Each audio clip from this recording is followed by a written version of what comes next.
ডাকসুর ইলেকশন হয়েছে, ইলেকশনে বিএনপি হেরে গেছে, এটা আপনারা বলতে পারেন, কিন্তু আমি কিন্তু বলতে পারি না যে ঢাকা বিশ্ববিদ্যালয়ে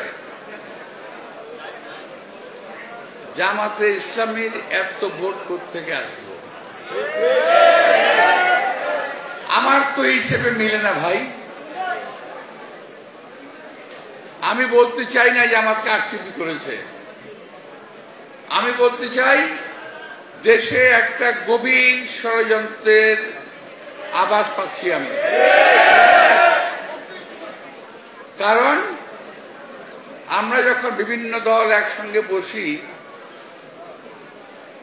তখন যে আমাদের 7 নেতারা বারবার আমাদেরকে বলেন কি জানেন, যে ভাই খেয়াল রাখেন আওয়ামী লীগ যাতে আর ক্ষমতায় আসতে না পারে, আওয়ামী লীগ ঠেকান সবসময়, যে আওয়ামী লীগ আসলে সবাইকে কুচুকাটা করবে, এটা তাদের ডায়লগ। আমরা সেভাবেই চললাম, আর তলে তলে আওয়ামী লীগের সঙ্গে আঘাত করে ছাত্রলীগের সকল ভোট জামাত নেই।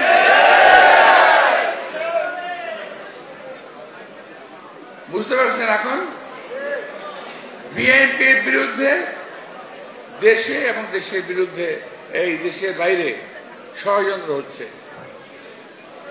কারণ বিএনপি একটি মাত্র দল বাংলাদেশে, যেই দলের হাতে বাংলাদেশের স্বাধীনতা নিরাপদ, সার্বভৌমত্ব নিরাপদ, মানুষের জান মাল নিরাপদ।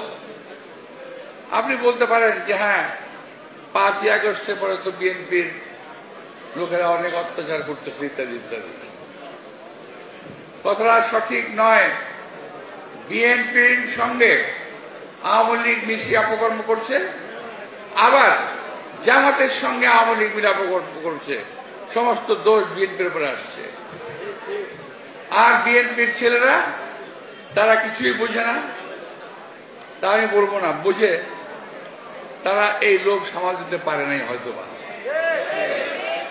আমি আজকে বলে যেতে চাই, আমাদের নেতা তারেক রহমান সাহেব পরিষ্কার ভাষায় বলেছেন বিএনপিতে কোনো সন্ত্রাসী, কোনো চাঁদাবাজ, কোনো দখলদারের জায়গা হবে না। এখনো যদি কেউ সামাল না দেন, এখনো যদি নিজেকে কেউ ঠিক না করেন, তাহলে যদি খবর আসে ইনশাল্লাহ আপনাদের বিরুদ্ধে ব্যবস্থা নেওয়া হবে।